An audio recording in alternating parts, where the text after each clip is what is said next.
नमस्कार, जय श्री राम, राधे राधे। आज एक बार फिर आपके समक्ष लेकर के आ गए हैं क्लास 7 का साइंस का चैप्टर हीट।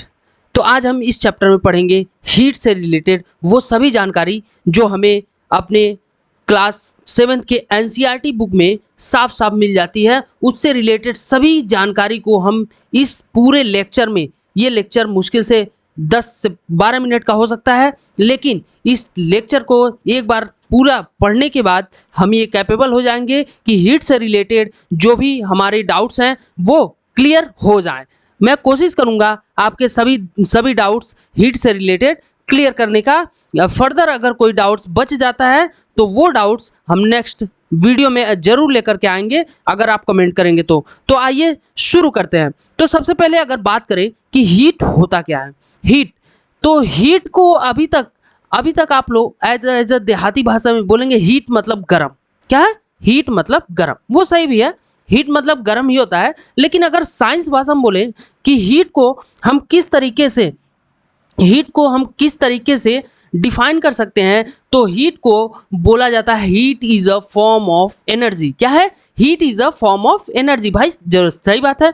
हीट को हम क्या बोलते हैं? एनर्जी ही तो बोल सकते हैं। हीट की वजह से हमारी बॉडी क्या हो जाती है? एनर्जेटिक हो जाती है। जैसे कि ठंड के मौसम में अगर हमें हीट मिल जाता है तो हमारी बॉडी क्या हो जाती है? एनर्जेटिक हो जाती है। क्या हो जाती है? हमारी बॉडी एनर्जेटिक हो जाती है। So we can say heat is a form of energy. Heat क्या है? Heat is a form of energy. और एक बात, ये जो हीट है ये हमेशा ट्रेवल भी करती है। क्या करती है? हीट हमारा ट्रेवल भी करती है। हीट हमेशा हॉटर ऑब्जेक्ट से कोल्डर ऑब्जेक्ट की तरफ मूव करती है। क्या करती है? Always flows from hotter object to colder object. आप देखते होंगे कि कोई भी हॉट ऑब्जेक्ट है, अगर उसके कांटेक्ट में कोई कोल्ड ऑब्जेक्ट लाया जाए तो वो जो कोल्ड ऑब्जेक्ट है वो भी क्या हो जाता है? हॉट हो जाता है। ये कोल्ड दूसरे वाले को कोल्ड नहीं कर देता, लेकिन वो खुद क्या करता है? हॉट हो जाता है। इस प्रकार हम समझ सकते हैं कि जो हॉटर ऑब्जेक्ट है इससे हीट कोल्डर ऑब्जेक्ट में क्या हो गई? ट्रांसफर हो गई। क्या हो गई? ट्रांसफर हो गई। अगर बात करें कि हम हीट को किस तरीके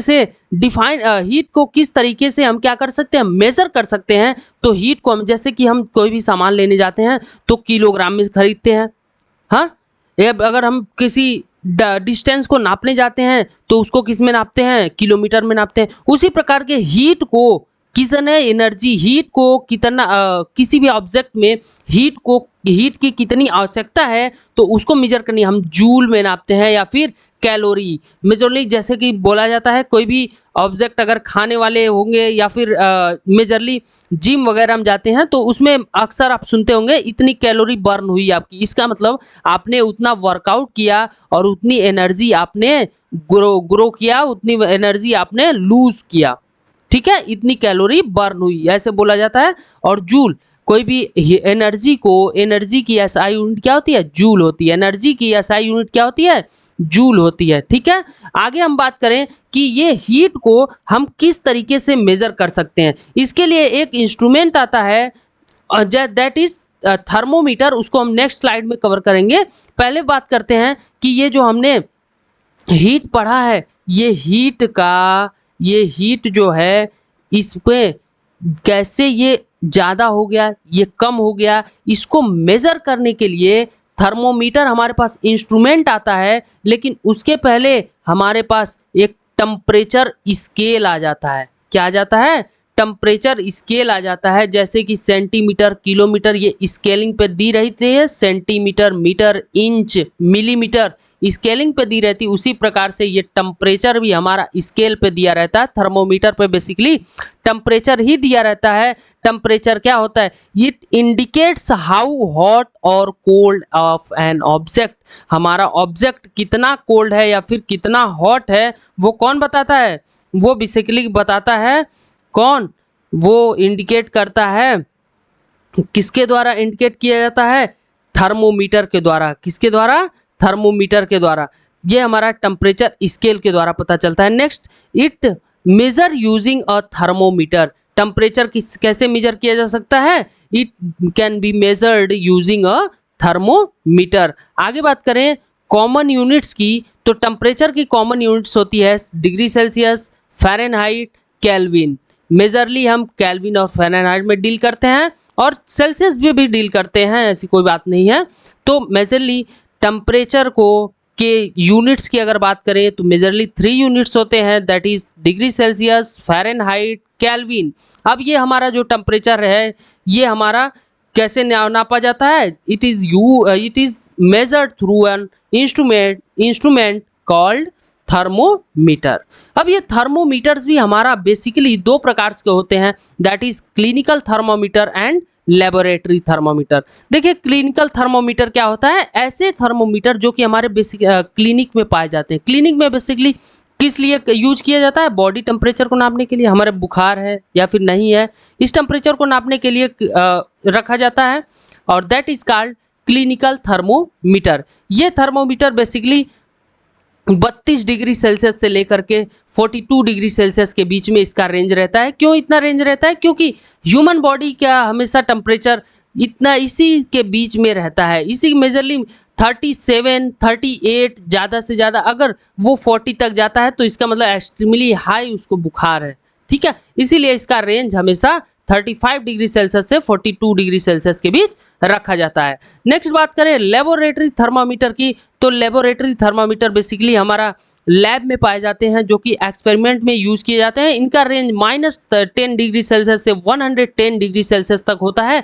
इतना इनका रेंज क्यों हाई ज़्यादा रहता है? क्योंकि ये लैब में यूज किए जाते हैं और लैब में हमारा जानते ही हैं, लैब में जो भी हमारे एक्सपेरिमेंट करते हैं वो एक्सपेरिमेंट हमारा कभी कभी ऐसा होता है कि वो एक्सट्रीमली लो टेम्परेचर पे भी हो सकता है, कभी कभी ऐसा होता है एक्सट्रीमली हाई टेम्परेचर पे भी हो सकता है। इसीलिए हमारा लेबोरेटरी थर्मामीटर का रेंज थोड़ा सा बड़ा रहता है। क्या रहता है? बड़ा रहता है। और अगर हम इस थर्मोमीटर का यूज़ करें तो इसके यूज़ में कुछ प्रिकॉशंस भी हमें यूज करना ज़रूरी है। जैसे कि हमें हॉट ऑब्जेक्ट ज़्यादा यूज़ नहीं करना है। ज़्यादा हॉट ऑब्जेक्ट पे अगर थर्मोमीटर यूज़ करते हैं तो ये रेंज के आउटवर्ड जा सकता है। ऐसा भी हो सकता है कि हमारा रीडिंग गलत शो करे और ये ख़राब भी हो सकता है। अगर इसको केयरली हैंडल किया जाता है। बाय द वे अगर हमारा ऐसा ये वाला थर्मामीटर है जो हमें क्लिनिक में देखने को मिलते हैं ग्लास वाले, वो अगर केयरली हैंडल ना किया जाए तो वो गिरते हैं तो टूट भी सकते हैं, ठीक है। तो आगे बढ़ते हैं। थर्मोमीटर समझ लिए। अब ये जो थर्मोमीटर हमने क्या अभी तक क्या किया? टेम्परेचर समझ लिया, हीट समझ लिया, थर्मोमीटर समझ लिया। अब आगे हम हीट को किस तरीके से ट्रांसफर करते हैं आपको मालूम है? ये जो हीट है मैंने पहले ही स्लाइड में बताया, ये हॉटर से कोल्डर की तरफ फ्लो करता है, ठीक है। अब ये हीट ट्रांसफर करने के भी कई सारे तरीके होते हैं। हीट ट्रांसफर करने के तरीके मेजरली अगर बात करें तो कंडक्शन है, कन्वेक्शन है, रेडिएशन है। टोटल हमारे पास 3 तरीके हैं जिसके थ्रू हमारे हीट ट्रांसफर होते हैं। जैसे कि अगर कंडक्शन की बात करें तो कंडक्शन हमेशा किस में होता है? सॉलिड बॉडी में होता है। किस में होता है? कंडक्शन हमेशा सॉलिड बॉडी में होता है। और अगर कन्वेक्शन की बात करें तो कन्वेक्शन हमेशा लिक्विड और गैस के बीच होता है, लिक्विड में या फिर गैस में, ठीक है। और अगर रेडिएशन की बात करें तो रेडिएशन को किसी भी मीडियम की आवश्यकता नहीं होती है। जैसे कि सूर्य से हमारे पृथ्वी तक सनलाइट आती है, वो किस फॉर्म में आती है? रेडिएशन के फॉर्म में आती है। किस फॉर्म में आती है? रेडिएशन के फॉर्म में आती है। तो टोटल हमारे पास 3 वे हैं हीट ट्रांसफर करने के लिए। अब तीनों वे को हम बारी बारी पढ़ेंगे। तो पहला है हमारा कंडक्शन। क्या है पहला? कंडक्शन। कंडक्शन को समझने की कोशिश करते हैं। कंडक्शन बेसिकली क्या होते हैं? Transfer of heat through solid. अगर सॉलिड से सॉलिड में हमारा हीट ट्रांसफर होता है, दैट प्रोसेस कुड बी से कंडक्शन प्रोसेस। क्या कहलाया जा सकता है? कंडक्शन कहलाया जा सकता है। जैसे कि आप देखते होंगे अगर कोई रॉड है, हम यहाँ पे टच किए हुए हैं, ठीक है, फिगर में देखिए यहाँ पे अगर टच किए हुए हैं और उसके एक एंड पे हम इसको जलाते हैं तो हीट हमारा यहाँ तक भी आ सकता है और हमारा हाथ भी जलने लगता है। ये क्यों होता है? क्योंकि बेसिकली ये रॉड में कंडक्शन के थ्रू हीट क्या होता है? ट्रांसफर होता है। ये हमारे छोटे छोटे पार्टिकल्स से बने हुए हैं और यहाँ पे जब ये हीट होता है, ये पार्टिकल, ये हीट इसको ट्रांसफर करता है, ये इसको ट्रांसफर करता है, ये इसको ट्रांसफर करता है। ऐसे करते करते हीट हमारा कहाँ तक पहुंच जाता है, यहाँ तक पहुंच जाता है। और हमारा ये जो भी हाथ है इसको फील होता है कि यहाँ तक हीट पहुंच चुका है। ठीक है, ये हमेशा occurs from particles two particles, जैसा कि हमने इसमें बताया, ये पार्टिकल टू पार्टिकल क्या करता है, ऑकर करता है। अगर एग्जाम्पल देखें तो heating one end of a metal rod, जैसे कि हम वन एंड मेटल के वन एंड को हीट कर रहे हैं, ये दूसरे एंड तक पहुंच जा रहा है। ठीक है, आगे हम पढ़ते हैं कन्वेक्शन।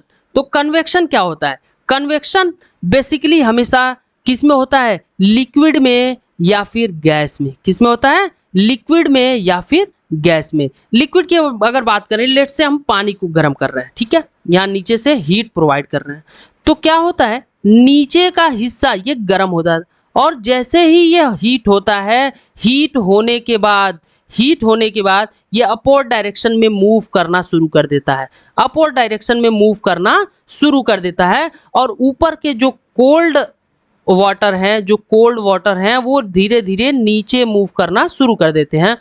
तो ये हॉट वाटर या फिर हॉट लिक्विड अपवर्ड की डायरेक्शन में मूव करते हैं, जो हमारे कोल्ड लिक्विड है ये नीचे की तरफ मूव करते हैं, और ये मूवमेंट की वजह से हीट ट्रांसफर हो रहा है। So we can called it convection. क्या कहते हैं, कन्वेक्शन। कन्वेक्शन में हमेशा मूवमेंट की वजह से हीट का ट्रांसफर होता है। अगर एयर में बात करें तो देखिए, एयर में अगर हम एयर की हीटर यहाँ पे लगाते हैं, तो जैसे ही यहाँ का एयर हीट होता है, वैसे ये अपवर्ड डायरेक्शन में मूव करने लगता है। और जो हमारे कोल्ड वाले एयर हैं, कोल्ड एयर नीचे की तरफ मूव करने लगते हैं। और इस तरीके से धीरे धीरे क्या होता है, पूरा हमारा रूम क्या हो जाता है, गर्म हो जाता है। पूरा रूम हमारा क्या हो जाता है, गर्म हो जाता है। This process is called convection. क्या कहते हैं, कन्वेक्शन। देखिए, हॉट पार्टिकल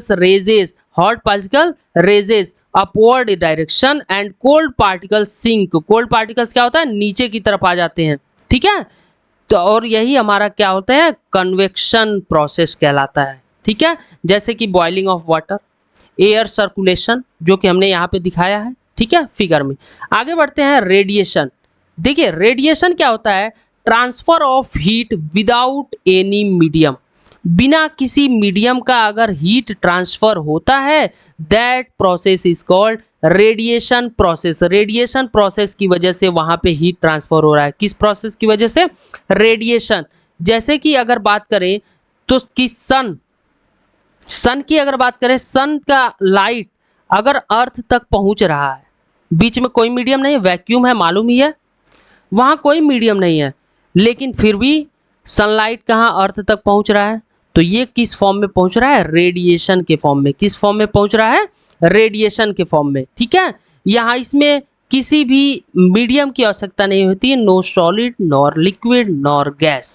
ठीक है, अगर हम बात करें यहाँ पे, अगर हम घर पे बात करें, इस यहाँ पे केवल एक ही एग्जाम्पल है, दूसरा एग्जाम्पल ले लेते हैं कि अगर हम चाय गर्म करते हैं या फिर पानी गर्म करते हैं, कोई भी लिक्विड गर्म करते हैं, तो यहाँ से अगर हमारा ये गर्म हो जाता है, ठीक है, ये हमारा अगर गर्म होता है, तो ये हमारा प्रोसेस कहलाएगा कंडक्शन। क्यों, क्योंकि ये तो हमारा डायरेक्टली ज्वाइंट है, सॉलिड है, तो सॉलिड में जो भी हमारा हीट ट्रांसफर होता है वो कंडक्शन के प्रोसेस से होता है।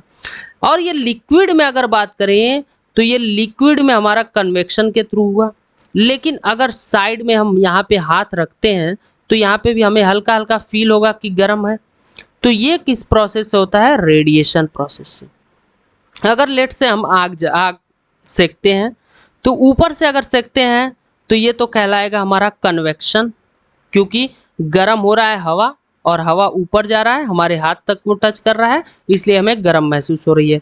रॉड को अगर हम इसके वो कराते हैं, इसके पास लाते हैं और ये गर्म हो जाता है, इसका मतलब ये कंडक्शन से हुआ। लेकिन अगर हम साइड में हाथ रखते हैं और हमें फील होता है अगर गर्म, तो ये हमारा रेडिएशन प्रोसेस कहलाता है। आगे बढ़ते हैं नेक्स्ट स्लाइड की तरफ, that is conductors and insulator. कुछ सॉलिड ऐसे होते हैं जो कि क्या होते हैं, आसानी से हीट को एब्जॉर्ब कर लेते हैं और जल्दी गर्म हो जाते हैं, दैट इज कॉल्ड कंडक्टर्स। उसको हम क्या बोलते हैं, कंडक्टर्स बोलते हैं। लेकिन और कुछ ऐसे ऑब्जेक्ट होते हैं जो कि जल्दी कंडक्ट नहीं करते हैं, इलेक्ट्रिसिटी को कंडक्ट नहीं करते हैं, दैट इज कॉल्ड इंसुलेटर। उसको हम क्या बोलते हैं, इंसुलेटर बोलते हैं। ठीक है, जो कंडक्ट ही नहीं करते हैं उसको हम क्या बोलते हैं, इंसुलेटर बोलते हैं। तो कंडक्टर का अगर बात करें डिफिनीशन की, तो conductor that allow heat to pass, that allow heat to pass. Example की बात करें तो आयरन और कॉपर। अच्छा, इंसुलेटर अगर देखा जाए, इंसुलेटर क्या कहलाता है, that do not allow to heat pass. जैसे कि वुड, लकड़ी, लकड़ी में कभी हीट पास नहीं होता है, वो गर्म होकर के राख बन जाता है जल करके। प्लास्टिक में कभी हीट पास नहीं होता है, वूल में कभी हीट पास नहीं होता है। अभी आगे वूल को डिटेल में समझेंगे क्यों ऐसा हो, क्यों वूल पास नहीं होता है। ठीक है, तो कंडक्टर क्या होते हैं, जो भी हमारे मेटल होते हैं वो कंडक्टर कहलाते हैं। मेटल के अलावा जो नॉन मेटल्स वगैरह होते हैं ये हमारे इंसुलेटर कहलाते हैं। आगे बढ़ते हैं, land breeze and sea breeze. अब कन्वेक्शन के थ्रू हीट का ट्रांसफर होने की वजह से अगर लैंड और सी में देखा जाए तो दो तरीके से हमें देखने को मिलते हैं।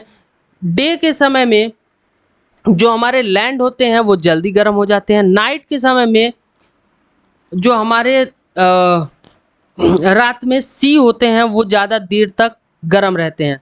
और ये दो कंडीशन को रेज करता है, that is land breeze and sea breeze. तो सबसे पहले समझते हैं लैंड ब्रिज होता क्या है। देखिए, लैंड ब्रिज में क्या होता है, रात के समय में हमारा जो वाटर होता है वो गर्म रहता है। क्यों, क्योंकि दिन भर इसने सनलाइट से एब्जॉर्ब किया है वाटर को।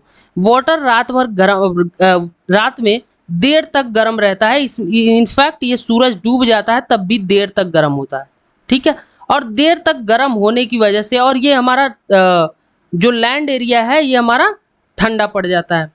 इस वजह से यहाँ पे जो गर्म होता है ये गर्म हवाएं ऊपर की तरफ उठती हैं और यहाँ से जो ठंडी हवाएं हैं वो नीचे की तरफ चलती हैं, और ये प्रोसेस चलता है। इस वजह से अगर रात में देखेंगे तो ये हमारा जो लैंड होता है वो गर्म होता है, और जो ब्रिज होता है वो जो हमारा सी है वो क्या होता है, सी की तरफ ठंडी हवाएं बहती हैं और लैंड की तरफ गर्म हवाएं बहती हैं, और इसी को बोलते हैं लैंड ब्रिज।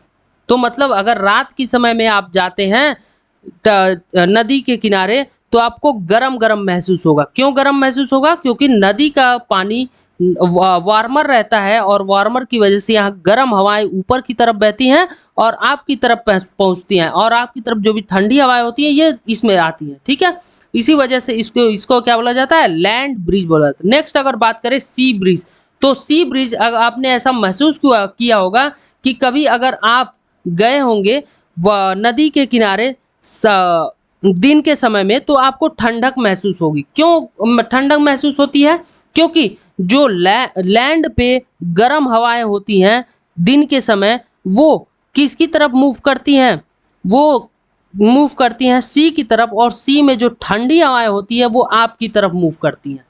इस वजह से हमें ठंडा महसूस होता है दिन के समय, और इस प्रोसेस को बोलते हैं सी ब्रिज। क्या बोलते हैं, सी ब्रिज। देखिए, दिन के समय में land heats up faster, land क्या होता है, जल्दी गर्म हो जाता है, और दिन के समय सी ब्रिज होता है, cooler air from sea to land. जो कूल एयर होते हैं समुद्र में, कूल एयर होते हैं वो समुद्र से लैंड की तरफ मूव करते हैं, इस वजह से आपको ठंडक महसूस होता है। रात के समय की अगर बात करें तो समुद्र जो होते हैं वो रात में लगभग गर्म रहते हैं, इस वजह से वो जो गर्म हवाएं होती हैं वो लैंड से सी, जो ठंडी हवाएं होती हैं वो लैंड से सी की तरफ जाती हैं, जिस वजह से हमें लैंड पे गर्म महसूस होता है। ये हमारा कहलाता है लैंड ब्रिज। नेक्स्ट अगर बात करें, ये लैंड ब्रिज और सी ब्रिज आपको अगर समझ में आ गया होगा तो आपने देखा होगा ऐसा कि हम विंटर में वूलन क्लोथ्स पहनते हैं। क्यों वूलन क्लोथ्स ही पहनते हैं, क्यों अदर क्लोथ्स नहीं पहनते, क्योंकि भाई ठंडी कम लगे। क्यों ऐसा होता है कि हमें ठंडी कम लगती है, तो देखिए वूलन क्लोथ्स के पास, वूल के पास एक प्रॉपर्टी होता है, वो एयर को बहुत अच्छा आसानी से ट्रैप कर सकता है। क्या कर सकता है? एयर को बहुत आसानी से ट्रैप कर सकता है, ठीक है। और एयर हमारा पुअर कंडक्टर ऑफ हीट है, ठीक है, नॉर्मल सी बात है। तो ये क्या करता है, हमारे जो अंदर की, हमारे बॉडी की जो हीट होती है वो डिसिपेट नहीं करने देता है, बाहर नहीं जाने देता है, हमारे बॉडी के अंदर ही रखता है, जिस वजह से हमारा हीट लॉस नहीं होता है और हमें क्या महसूस होता है? गर्म महसूस होता है, हमें हीट महसूस होता है, हम खुद को हॉट महसूस करते हैं। इस वजह से हम वूलन क्लोथ्स पहनते हैं विंटर में। ये क्वेश्चन पूछा जा सकता है कि हम विंटर में वूलन क्लोथ्स ही क्यों पहनते हैं? तो हम अपनी बॉडी को वार्म रखने के लिए वूलन क्लोथ्स पहनते हैं। और वार्म क्यों रखता है? क्योंकि हमारा जो वूल है ये पुअर कंडक्टर ऑफ हीट है, ठीक है। आगे बढ़ते हैं कि देखते होंगे कि गर्मी के समय में हमें सुनते होंगे, ऐसा कई लोगों से सुने होंगे कि गर्मी के समय में ब्लैक कलर नहीं पहनना चाहिए। तो क्यों ऐसा होता है ब्लैक कलर नहीं पहनना चाहिए? क्योंकि dark colour absorbs more heat. Dark colour क्या होते हैं? ज़्यादा से ज़्यादा हीट को एब्जॉर्ब करते हैं। और लाइट कलर क्या करते हैं? Light colours reflect heat. Light colour heat को ज़्यादा से ज़्यादा रिफ्लेक्ट करते हैं। और लाइट क्लोथ्स जो होते हैं समर में पहनने चाहिए लाइट क्लोथ्स, और विंटर में डार्क क्लोथ्स पहनने की कोशिश करनी चाहिए। क्यों? क्योंकि डार्क क्लोथ हीट को एब्जॉर्ब करते हैं और लाइट क्लोथ हीट को क्या करते हैं? रिफ्लेक्ट करते हैं, ठीक है। तो ठंड में देखिए यहाँ पे डार्क मतलब ब्लैक कलर सभी लाइट्स को क्या कर रहा है? एब्जॉर्ब कर रहा है। वाइट कलर सभी लाइट्स को क्या कर रहा है? रिफ्लेक्ट कर रहा है। और अगर कोई कलरफुल है तो वो कुछ ऑब्जेक्ट को, कुछ कलर को क्या करेगा? एब्जॉर्ब करेगा, बचा कुचा कलर रिफ्लेक्ट कर देगा। जैसे कि अगर रेड रहता है तो रेड वाला को रिफ्लेक्ट कर देता है, बाकी को एब्जॉर्ब कर लेता है, ठीक है। आगे बढ़ते हैं। तो इस पूरे लेक्चर में हमने जो कुछ समझा वो समरी में हमारा दिया हुआ है, आप लोग इसको पढ़ लीजिएगा। आगे कुछ क्वेश्चंस दिए हुए हैं, इस क्वेश्चन का जवाब जरूर दीजिएगा कमेंट बॉक्स में। और इससे रिलेटेड कोई भी आपको दिक्कत हो, कोई भी प्रॉब्लम हो तो हमें आप कमेंट बॉक्स में पूछ सकते हैं। हम कोशिश करेंगे आपको जल्द से जल्द उसका रिप्लाई दे सके। धन्यवाद, आपका दिन शुभ हो।